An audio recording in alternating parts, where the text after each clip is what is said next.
اپنی جسمانی صحت کے ساتھ ذہنی صحت کا خاص خیال رکھیں، کیونکہ سوچوں کی پاکی عمل میں پاکی کا باعث ہوتی ہے، اور ذہنی بیماری اچھے بھلے جسم کو بھی ناکارہ بنا کے رکھ دیتی ہے، بلکہ ختم۔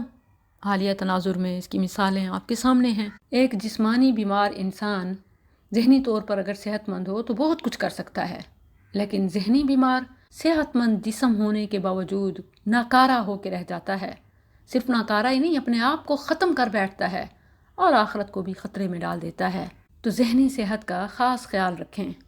یہ سوچوں کا انتشار، ذہنی دباؤ اور ماضی پر پچھتاوا، مستقبل کا خوف، جسے ہم ڈپریشن، ٹینشن اور انگزائٹی کا نام دیتے ہیں، یہ اصل میں ذہنی امراض ہیں، مختلف ذہنی کیفیات ہیں، ایک بیمار ذہن کی علامات ہیں۔ تو اپنے آپ کو اس سے نکالنا ہے۔ کیسے نکالیں گے؟ Simple by offering prayer. آپ آزما کے دیکھ لیں، یہ کسی بھی قسم کے یوگا، ورزش، ذہنی مشقیں، ان سب سے بڑھ کے ہے۔ اور اگر اسے باقاعدہ شرعی احکامات کے مطابق، یعنی وقت پر، دیکھیں کہ ایک شخص 5 نمازوں کے اوقات میں اپنے آپ کو، اپنے ذہن کو اپنے رب کی طرف متوجہ رکھے کہ میں نے وقت پہ نماز پڑھنی ہے، اس کا ذہن کس قدر پاک ہوگا، شیطانی خیالات، اثرات سے پاک ہوگا۔ اور اسی طرح جو شخص چل کے جاتا ہے مسجد کی طرف، باجماعت نماز ادا کرتا ہے، تو جدید سائنس کے مطابق بھی، میڈیکل کے مطابق 5 مختلف اوقات میں ورزش کے لیے، واک کے لیے نکلنا ڈپریشن اور ٹینشن کو ختم کر دیتا ہے۔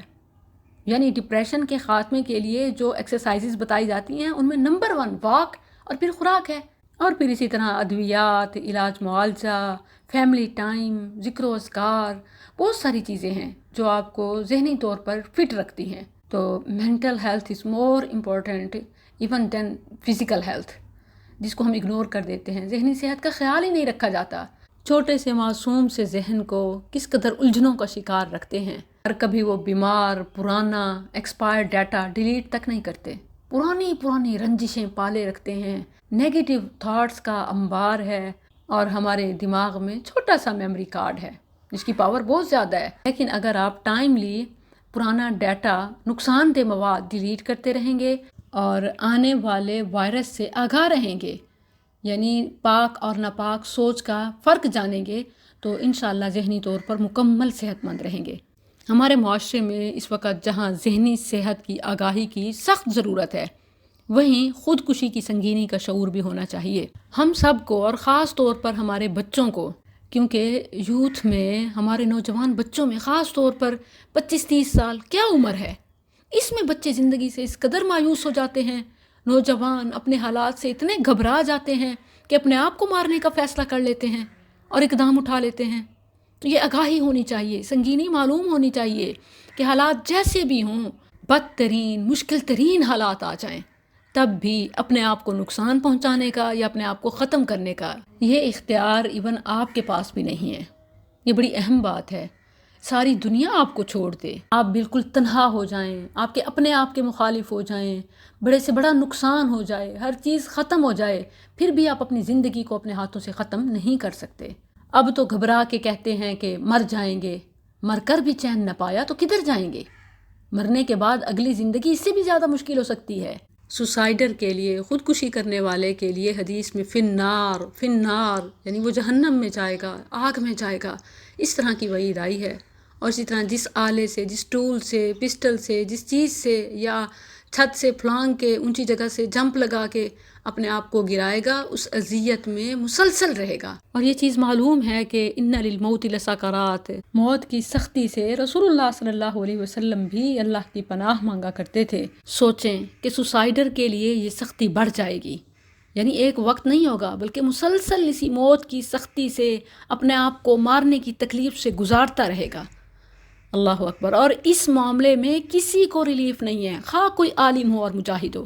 صحیح حدیث ہے، کسی غزوہ میں ایک مسلمانوں کی طرف سے شریک شخص نے کافروں کے اتنے لوگوں کو قتل کیا کہ صحابہ رش کرنے لگے کہ کتنی جواں مردی سے، بہادری سے لڑ رہا ہے، اور کتنے بڑے کارنامے اور اسلام کی فتح و نصرت کے لیے اپنی طاقت استعمال کر رہا ہے۔ سب رش کرنے لگے۔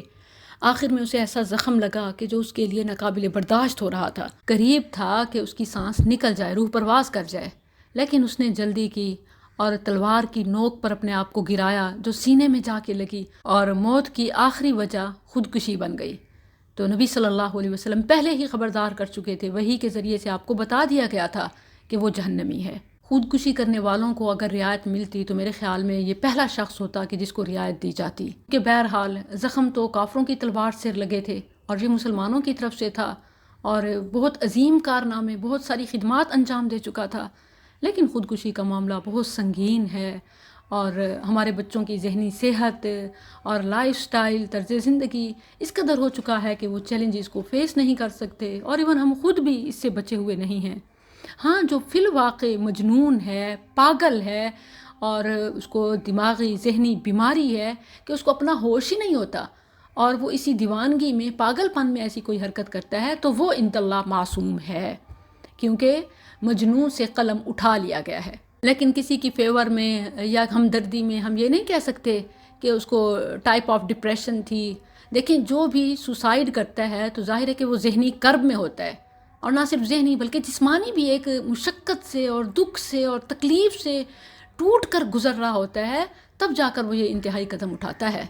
لیکن پھر بھی اس کو رخصت یا اس کو سہولت یا اس کو اجازت نہیں ہے۔ تو ہم اپنی طرف سے کسی کو شہید یا کسی کو معصوم، مرحوم نہیں کہہ سکتے، اور مغفور کہ وہ اللہ کے ہاں بخشایا ہے، وہ شہید ہے۔ تو ہمارا یہ جو فتوی بازی ہے، جیسے خبر ملی فوراً ولاگنگ، رپورٹنگ شروع کر دی، اس معاملے میں بہت احتیاط کی ضرورت ہے، کیونکہ یہ گھر والوں کے لیے انتہائی صدمے کی بات ہے۔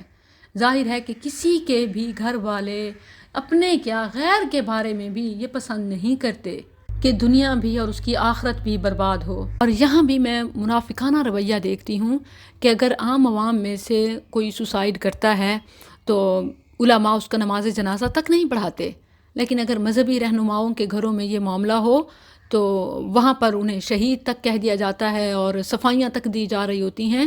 اس معاملے میں خاموشی بہت بہتر ہے۔ ہمیں صرف یہی کہنا چاہیے کہ انا للہ و انا الیہ راجعون، اللہم اجرنا فی مصیبتنا واخلف لنا خیرا منہا۔ جو اس کا مصداق بنے گا، اللہ عز و جل کے ہاں اس کا درجہ ہوگا، نعم البدل ہوگا، اور جو اس کا مصداق نہیں بنے گا اس کا معاملہ اللہ کے سپرد ہے۔ اللہ عز و جل ہمیں ہمارے معاملات میں ہماری اولاد کے حوالے سے صدمے اور رسوائی سے بچائے۔